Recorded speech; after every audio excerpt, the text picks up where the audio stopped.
ओम शांति। 14 जुलाई 2025 प्रातमुरली बापदादा मधुबन।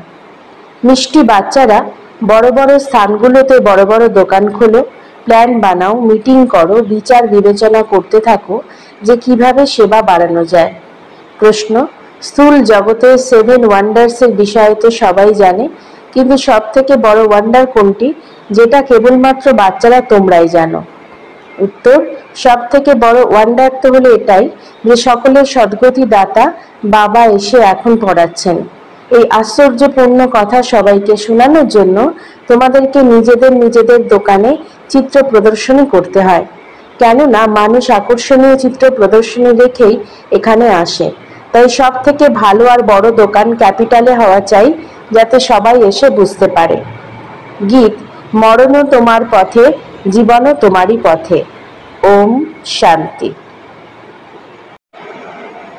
শিব ভগবানু বাচো, রুদ্র ভগবানু বাচো বলা যেতে পারে, কেননা শিবমালা গাওয়া হয় না। যেটা মানুষেরা ভক্তি মার্গে অনেকবার জপ করেছে তার নাম রেখে দিয়েছে রুদ্রমালা। কথা তো একই, কিন্তু সঠিক অর্থে শিব বাবা পড়াচ্ছেন, তাই তার নাম হওয়া উচিত। কিন্তু রুদ্রমালা নাম চলে আসছে, তাই সেটাও বুঝতে হবে। শিব আর রুদ্রের মধ্যে কোনো পার্থক্য নেই। বাচ্চাদের বুদ্ধিতে আছে আমরা ভালোভাবে পুরুষার্থ করে বাবার মালার নিকটে আসব, এই দৃষ্টান্ত বলা হয়ে থাকে। যেরকম বাচ্চারা দৌড় প্রতিযোগিতা করে লক্ষ্য বিন্দু পর্যন্ত গিয়ে পুনরায় ফিরে এসে টিচারের কাছে এসে দাঁড়ায়। বাচ্চারা, তোমরা এটাও জানো আমরা 84 বার জন্ম মৃত্যুর চক্রে এসেছি। এখন সবার প্রথমে গিয়ে মালার দানা হতে হবে। সেটা হলো শরীর ধারণকারী স্টুডেন্টদের মধ্যে প্রতিযোগিতা, আর এটা হলো আত্মিক প্রতিযোগিতা। তোমরা তো সেই দৌড়ের প্রতিযোগিতা করতে পারো না। এখানে তো হলো আত্মাদের কথা। আত্মা তো বৃদ্ধ যুবক বা ছোট বড় হয় না, আত্মা তো একই রকম হয়। আত্মাকেই নিজের বাবাকে স্মরণ করতে হয়, এতে কোনো পরিশ্রমের কথা নেই। যদিও পড়াশোনার মধ্যে অলসতা এসে যায়, কিন্তু এতে পরিশ্রমের কি আছে? কিছুই নেই। সকল আত্মারাই হলো ভাই ভাই। সেখানকার দৌড় প্রতিযোগিতাতে তো অল্প বয়সীরা অতি দ্রুত গতিতে দৌড়ায়। এখানে সেসব কোনো ব্যাপার নেই। বাচ্চারা, তোমাদের মধ্যেই এই প্রতিযোগিতা হয় রুদ্রমালার দানাতে আসার জন্য। বুদ্ধিতে আছে আমাদের আত্মাদেরও ঝাড় আছে, সেটা তো হলো সমস্ত মনুষ্য আত্মাদের জন্য শিব বাবার মালা। এরকম নয় যে কেবল 108 বা 16,108 দানার মালা হবে, না, যত মানুষ আছে সকলের মালা।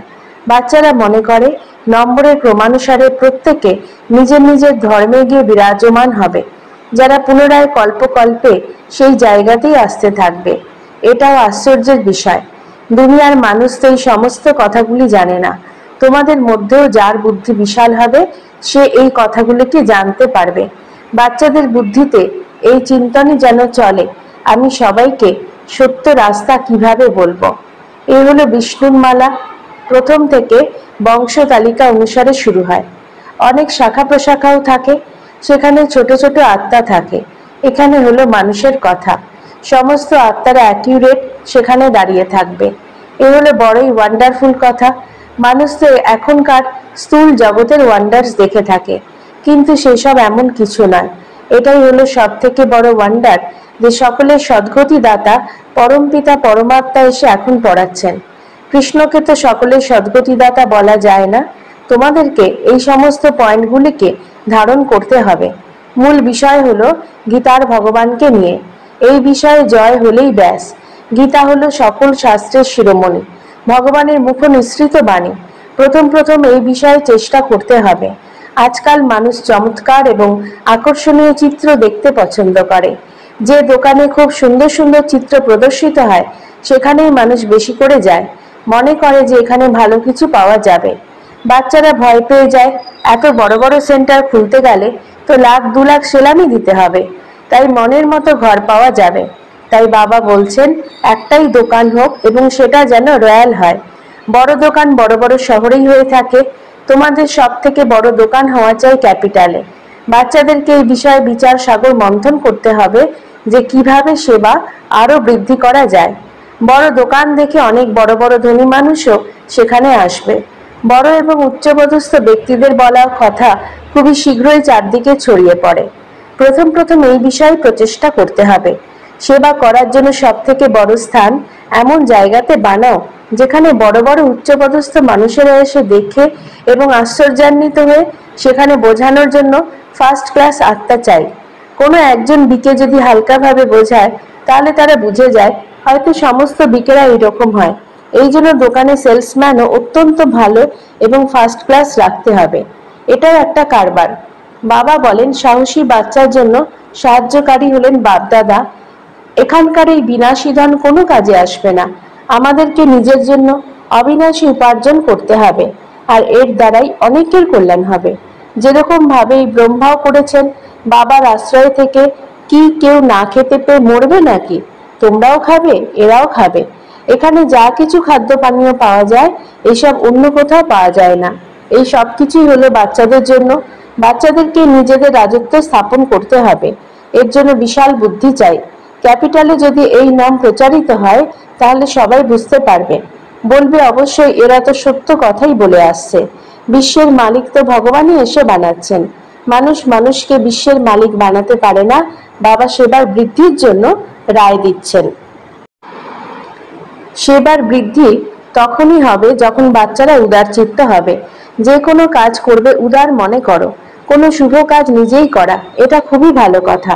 বলা হয়ে থাকে যে নিজেই নিজের কাজ করে তাকে বলা হয় দেবতা, আর যে বলার পর কাজ করে সে হলো মানুষ। বলার পরও যদি না করে, বাবা তো হলেন দাতা। বাবা কি কাউকে বলতে পারেন যে এটা করো, এই কাজে এই পরিমাণ প্রয়োগ করো?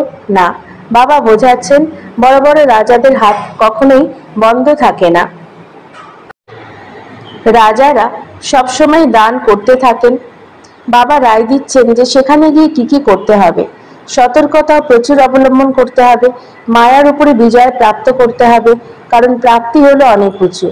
অন্তিম সময় রেজাল্ট বেরোবে, তারপর যে খুব ভালো নম্বর নিয়ে পাশ হবে তার খুশিও অনেক হবে। অন্তিম সময়ে সকলের সাথেই সাক্ষাৎকার হবে, কিন্তু সেই সময় তোমরা কিছুই আর করতে পারবে না। ভাগ্যে যেটা থাকবে সেটাই প্রাপ্ত হবে। পুরুষার্থের কথা হলো আলাদা। বাবা বাচ্চাদেরকে বোঝাচ্ছেন বিশাল বুদ্ধি হও। এখন তোমরা ধর্মাত্মা তৈরি হচ্ছ। দুনিয়াতে অনেক ধর্মাত্মাই এসে ঘুরে গেছেন, তাদের নামাচারও অনেক হয়। সেই সমস্ত ধর্মাত্মারা প্রত্যেকেই মানুষ ছিল। কেউ কেউ তো অনেক টাকা পয়সা একত্রিত করতে করতে হঠাৎ শরীর ছেড়ে দেয়, তারপর সেসব ট্রাস্টি হয়ে যায়। কোনো কোনো বাচ্চা আবার দেখাশোনা করতে অযোগ্য হলে তার সবকিছু ট্রাস্টি করে দেয়। এই সময় হলো পাপাত্মাদের দুনিয়া। বড় বড় গুরু আদিকে দান করতে হয়। যেরকম কাশ্মীরের মহারাজা ছিলেন, তার যা কিছু সম্পত্তি ছিল তিনি সবকিছু আর্য সমাজের জন্য উইল করে দেন, যাতে তাদের ধর্মের বৃদ্ধি হয়। এখন তোমাদেরকে কি করতে হবে? কোন ধর্মকে বৃদ্ধি করতে হবে। আদি সনাতন দেবী দেবতা ধর্মও যে ছিল এটা কারো জানা নেই। এখন তোমরা পুনরায় সেই ধর্ম স্থাপন করছো, ব্রহ্মার দ্বারা স্থাপনা। এখন বাচ্চাদেরকে একেরই স্মরণে থাকতে হবে। স্মরণের শক্তির দ্বারাই তোমরা সমগ্র সৃষ্টিকে পবিত্র বানাচ্ছ, কারণ তোমাদের জন্যই পবিত্র সৃষ্টি চাই। এখানে তো আগুন লাগলে তবেই পবিত্র হবে। খারাপ জিনিসকে আগুনে পুড়েই পবিত্র বানানো হয়। এই যোগাগ্নিতে সমস্ত অপবিত্র বস্তু পুড়ে পুনরায় নতুন তৈরি হবে। তোমরা জানো এটা হলো একদম ছিছি নোংরা তম প্রধান দুনিয়া। এটাই পুনরায় শতপ্রধান হবে। এটাই হলো জ্ঞান যজ্ঞ। তোমরা হলে ব্রাহ্মণ, এটাও তোমরা জানো। শাস্ত্রতে অনেক কথা লিখে দিয়েছে। যজ্ঞে দক্ষ প্রজাপিতাকে দেখানো হয়েছে, আবার রুদ্র জ্ঞান যজ্ঞের কথাও উল্লেখ আছে। এর জন্য কত কত গল্প কাহিনী বসে লিখে দিয়েছে। যজ্ঞের বর্ণনাও কায়দা অনুসারে নেই। বাবা এসে সবকিছু বুঝিয়ে দিচ্ছেন। এখন বাচ্চারা তোমরাই শ্রীমত অনুসারে জ্ঞান যজ্ঞের রচনা করছো। এটাই হলো জ্ঞান যজ্ঞ। আবার বিদ্যালয়েও বলা যায়। জ্ঞান আর যজ্ঞ দুটো শব্দ হলো আলাদা আলাদা। যজ্ঞের মধ্যে আহুতি প্রদান করতে হয়। জ্ঞান সাগর বাবাই এসে যজ্ঞ রচনা করেন। এটা হলো সব থেকে বড় যজ্ঞ, যেখানে সমগ্র পুরনো দুনিয়া সোহাহা হয়ে যায়। তাই বাচ্চাদেরকে এখন সেবার প্ল্যান বানাতে হবে। যদিও গ্রামে গ্রামে গিয়েও সেবা করতে হবে। তোমাদেরকে অনেকেই বলে যে গরিবদেরকেই জ্ঞান দিতে হবে। তারা কেবল রায় শোনায়, নিজেরা কিছু কাজ করে না, সেবা করে না, কেবল রায় দেয় এইরকম ভাবে করো, এইরকম করলে খুব ভালো হবে। কিন্তু আমার সময় নেই। জ্ঞান খুবই ভালো, সবাই যেন এই জ্ঞান প্রাপ্ত করতে পারে। নিজেকে বড় মানুষ আর তোমাদেরকে ছোট মানুষ মনে করে। তোমাদেরকে খুব সতর্ক থাকতে হবে। লৌকিক পড়ার সাথে সাথেই পড়াও তোমরা পড়ছো। পড়াশোনার দ্বারাই কথা বলার কলা কৌশল রপ্ত হয়। তোমাদের চালচলনও খুব ভালো হয়ে যায়। অশিক্ষিতরা একদম বুদ্ধি হয়, কিভাবে কথা বলতে হয় তাও তারা জানে না। বড় বড় ব্যক্তিদের সাথে সর্বদা আপনি আজ্ঞে করে কথা বলতে হয়। এখানেও কেউ কেউ এমন আছে যারা পতিকেও তুমি তুমি করে বলে দেয়। আপনি আজ্ঞে এই শব্দগুলো হলো রাজকীয়। বড় বড় ব্যক্তিদের সাথে আপনি আজ্ঞে করে কথা বলতে হয়। তাই বাবা প্রথমে প্রথমে রায় শোনাচ্ছেন যে দিল্লি যেটা পরিস্থান ছিল পুনরায় একে পরিস্থান বানাতে হবে। তাই দিল্লিতে সবাইকে সন্দেশ দিতে হবে। অ্যাডভার্টাইজমেন্টও বেশ ভালো রকম করতে হবে, টপিকসও বলতে হবে। সেগুলো টপিকসের লিস্ট বানাও, তারপর লিখতে থাকো। বিশ্বের মধ্যে শান্তি কিভাবে হবে তা এখানে এসে জানুন। 21 জন্মের জন্য নিরোগী কি করে হওয়া যায় এখানে এসে বুঝুন। এইরকম খুশির কথা সেখানে লিখতে হবে। 21 জন্মের জন্য নিরোগী সত্যযুগী ডবল মুকুটধারী হওয়ার জন্য এখানে আসুন। সত্যযুগী শব্দটি সকল টপিকসের মধ্যে রাখো। সুন্দর সুন্দর শব্দ হলে মানুষ দেখে খুশি হয়ে যাবে। প্রত্যেকের ঘরে ঘরে এরকম বোর্ড, চিত্র ইত্যাদি লাগাতে হবে। নিজের লৌকিক ব্যবসা যদিও করো, কিন্তু তার সাথে সাথে সেবাও করতে থাকো। লৌকিক ব্যবসাতে সারাদিন থাকতে হয় না, উপর থেকে কেবল দেখাশোনা করতে হয়। বাকি কাজ তো অ্যাসিস্ট্যান্ট ম্যানেজার করে। কোনো শেঠ ব্যক্তি যদি উদারচিত্ত হয় তবে অ্যাসিস্ট্যান্টকেও ভালো বকশিস দিয়ে গদিতে বসিয়ে দেয়। এখানে হলো অসীম জগতের সেবা, বাকি সবকিছু হলো লৌকিক জগতের সেবা। এই অসীম জগতের সেবা করার জন্য কত বিশাল বুদ্ধি হওয়া চাই। আমরা বিশ্বের উপরে জিত প্রাপ্ত করছি, কালের উপরেও আমরা জয় প্রাপ্ত করে অমর হচ্ছি। এরকম এরকম লেখা দেখে সবাই আসবে আর বোঝার জন্য চেষ্টা করবে। অমর লোকের মালিক তোমরা কিভাবে হতে পারবে সেটা এখানে এসে বুঝুন। অনেক টপিকসই লেখা যেতে পারে। তোমরা যে কাউকে বিশ্বের মালিক বানাতে পারো, সেখানে কোনো দুঃখের নামগন্ধও থাকবে না। বাচ্চাদের এই বিষয়ে অনেক খুশি হওয়া চাই। বাবা আমাদেরকে পুনরায় কি থেকে কি বানাতে এসেছেন। বাচ্চারা জানে পুরনো সৃষ্টি থেকে নতুন তৈরি হবে, মৃত্যু সামনে অপেক্ষা করছে। তোমরা এখন দেখতে পাচ্ছ বিভিন্ন দেশে যুদ্ধ লাগার জন্য প্রস্তুত। বড় কোনো যুদ্ধ লেগে গেলে সমস্ত খেলা সমাপ্ত হয়ে যাবে। তোমরা তো এইসব খুব ভালোভাবে জানো। বাবা খুব ভালোবাসার সাথে বলেন, মিষ্টি বাচ্চারা, বিশ্বের বাদশাহী তোমাদের জন্য। তোমরাই বিশ্বের মালিক ছিলে। ভারতেই তোমরা অনেক সুখ গ্রহণ করেছো, সেখানে রাবণ রাজ্য হয় না। এসব চিন্তা করে অনেক খুশিতে থাকতে হবে। বাচ্চাদের নিজেদের মধ্যে আলাপ আলোচনা করে প্ল্যান তৈরি করতে হবে, সংবাদপত্রও দিতে হবে। দিল্লিতে এরোপ্লেনের মাধ্যমে আকাশ থেকে বাবার পর্চা ছড়িয়ে দিতে হবে, নিমন্ত্রণ দিতে হবে। এর জন্য বিশেষ কিছু খরচাদি হয় না। বড় কোনো অফিসার বুঝে গেলে ফ্রিতে সবকিছু করে দিতে পারে। বাবা রায় দিচ্ছেন যেরকম কলকাতায় চৌরঙ্গিতে ফার্স্ট ক্লাস একটা বড় রাজকীয় দোকান খোলা হোক, তাহলে সেখানে গ্রাহক অনেক আসবে। মাদ্রাজ, বোম্বে এরকম বড় বড় শহরগুলিতেও বড় বড় দোকান খোলা হবে। বাবা হলেন ব্যবসাদার। তোমাদের থেকে নষ্ট হয়ে যাওয়া 1 পয়সা নিয়ে পরিবর্তে কি দিচ্ছেন? এই জন্যই তাকে দয়ার সাগর বলা হয়। কড়ি থেকে একদম হীরার মতো তৈরি করেন, মানুষকে দেবতা বানিয়ে দেন। সবকিছুর কারণ এক বাবাই।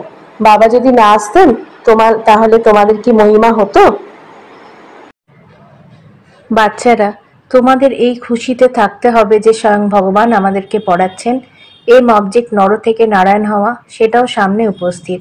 প্রথম প্রথম যারা অব্যভিচারী ভক্তি শুরু করেছিল তারাই এসে উঁচু পদ প্রাপ্ত করার জন্য পুরুষার্থ করবে। বাবা কত সুন্দর সুন্দর পয়েন্টস বোঝাচ্ছেন, বাচ্চারা তো ভুলে যায়। তাই বাবা বলেন যে পয়েন্টস লেখো, টপিকস লিখতে থাকো। ডাক্তারেরা অনেক বই পড়ে, তোমরা হলে মাস্টার আত্মিক সার্জেন। তোমাদেরকে শেখানো হয় যে কিভাবে আত্মাদের মধ্যে ইঞ্জেকশন প্রয়োগ করতে হয়। এই হলো জ্ঞানের ইঞ্জেকশন, এতে সুচ ইত্যাদি কিছু থাকে না। বাবা হলেন অবিনাশী ডাক্তার, আত্মাদেরকে এসে পড়াচ্ছেন, কারণ তারাই এখন অপবিত্র হয়ে গেছে। এটা তো খুবই সহজ। বাবা আমাদেরকে বিশ্বের মালিক বানাচ্ছেন, আমরা কি তাকে স্মরণ করতে পারি না? মায়ার অনেক অপোজিশন রয়েছে, সেই জন্য বাবা বলেন চাট রাখো আর সেবার চিন্তা করো, তাহলে অনেক খুশিতে থাকবে। হয়তো কেউ খুব ভালো মূল্য শোনায় কিন্তু যোগ করে না। বাবার কাছে সত্য থাকা অনেক কঠিন কাজ। যদি কেউ মনে করে যে আমি খুব ভালো পুরুষার্থ করছি, তাহলে বাবাকে স্মরণ করে সেই চাট বাবাকে লিখে পাঠাও, তাহলে বাবা বুঝবেন তুমি সত্য কথা বলছো নাকি মিথ্যা। আচ্ছা, বাচ্চাদেরকে বোঝানো হলো যে সেলসম্যান হতে হবে অবিনাশী জ্ঞান রত্নের। আচ্ছা, মিষ্টি মিষ্টি হারানিধি বাচ্চাদের প্রতি মাতা পিতা বাপদাদার স্মরণে স্নেহ সুমন আর সুপ্রভাত। আর তাদের পিতা তার আত্মারূপী বাচ্চাদেরকে জানাচ্ছেন নমস্কার। আমাদেরও বাপদাদাকে ধন্যবাদ, নমস্কার। ধারণার জন্য মুখ্য সার: 1. এম অবজেক্টকে সামনে রেখে মত্ত থাকতে হবে। মাস্টার আত্মিক সার্জন হয়ে সবাইকে জ্ঞানের ইঞ্জেকশন প্রয়োগ করতে হবে। সেবার সাথে সাথে স্মরণেরও চার্ট রাখতে হবে, তবে খুশিতে থাকবে। 2. কথাবার্তা বলার ম্যানার্স খুবই সুন্দর রাখতে হবে। আপনি আজ্ঞে করে কথা বলতে হবে। প্রতিটি কাজ উদার চিত্ত হয়ে করতে হবে। বরদান: সকল কর্মেন্দ্রিয়ের আকর্ষণ থেকে দূরে কমল সমান থাকা দিব্য বুদ্ধি আর দিব্য নেত্রের বরদানী ভব। বাপদাদার দ্বারা প্রত্যেক ব্রাহ্মণ বাচ্চার জন্ম হতেই দিব্য সমর্থ বুদ্ধি আর দিব্য নেত্রের বরদান প্রাপ্ত হয়েছে। যে বাচ্চারা নিজের বার্থডের এই গিফট সদা যথার্থ রীতি ইউজ করে, তারা কমল পুষ্পের সমান শ্রেষ্ঠ স্থিতির আসনের উপরে স্থিত থাকে। কোনো প্রকারের আকর্ষণ, দেহের সম্বন্ধ, দেহের পদার্থ, কোনো কর্মেন্দ্রিয় তাদের আকর্ষণ করতে পারে না। তারা সকল আকর্ষণ থেকে দূরে সদা হাসি খুশি থাকে। তারা নিজেকে কলিযুগী পতিত বিকারী আকর্ষণ থেকে দূরে থাকার অনুভব করে। স্লোগান: যখন কোনো কিছুর প্রতি আকর্ষণ থাকবে না, তখন শক্তি স্বরূপ প্রত্যক্ষ হবে। অব্যক্ত ইশারা: সংকল্পের শক্তি জমা করে শ্রেষ্ঠ সেবার নিমিত্ত হও। নিজের শ্রেষ্ঠ সংকল্প দ্বারা অন্য আত্মাদের ব্যর্থ সংকল্প বা বিকল্পের বয়ে যাওয়া বন্যার থেকে আর নিজের শক্তির দ্বারা অল্প সময়ের মধ্যে কিনারা করে দেখাও। ব্যর্থ সংকল্প শুদ্ধ সংকল্পে পরিবর্তন করে দাও। এক স্থানে থেকেও অনেক আত্মাদের উপর তোমাদের শ্রেষ্ঠ সংকল্প আর দিব্য দৃষ্টির প্রভাব পড়বে। ওম শান্তি।